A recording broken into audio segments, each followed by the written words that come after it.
Cassandra Atkins, Oregon, giving the people at Cobb Track and Angell Field at the Stanford Invitational quite a show in the 6th round of the women's triple jump. 43-11 and 3/4, 13:39. You have summoned so many big moments. You know, not only in your high school career but collegiate career.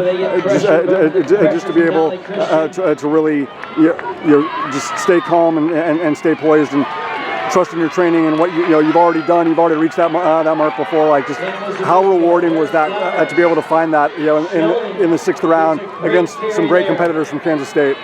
For one, I'd love to give the props to Kansas State. They have some of the best athletes in the country, and it's always a great competition to compete against them. It felt really good to be able to come out here and perform like this. I had a really tough indoor season. I felt as though I was falling behind on my indoor, and to be able to come out here on my last round jump and show myself, most importantly, that I still have what I believe I do have, it means the world to me.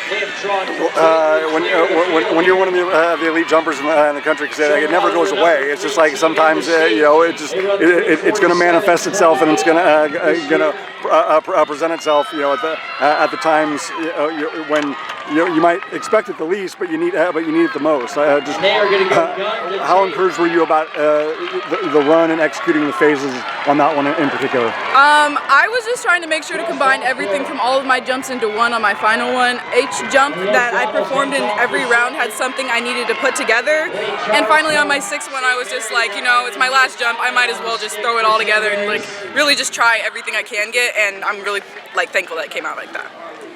To be able to have trust in the training, trust in, like I said, the level that you performed at before, even if indoor wasn't the one of the most memorable chapters of your career at Oregon. What have you really been mindful of and been most focused on in the early part of outdoor to kind of get that momentum building back in a positive direction? Giving myself grace. I'm very tough on myself, and I have a hard time accepting myself performing underneath what I believe is the best. And I've learned as I've gotten older and gone through it that I just have to give myself grace. If I'm not calm and coming into the competition ready to compete, and I'm too stressed out about how I'm going to perform or how my marks are going to look or what my competition is, I just poop the bed. So I'm thankful that I've been working on getting myself together for these kind of moments.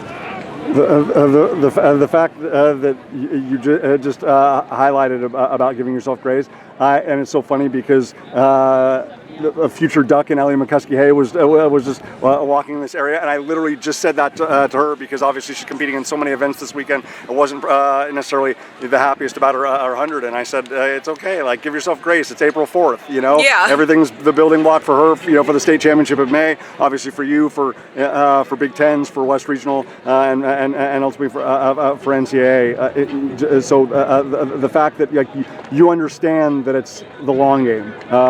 How significant a step was this today? This was a big step for at least to know that I have my regional qualifier now, and I don't have to worry so much about the future competitions to come, and I can focus on long jump and hopefully the 200, and I can have more fun with my meets now. Awesome.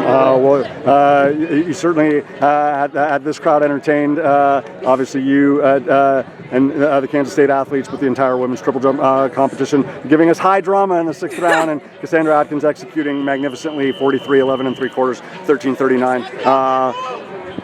Do I say welcome back? Yeah, sure. Very cool. Cassandra, congrats. Thank you so much, Eric.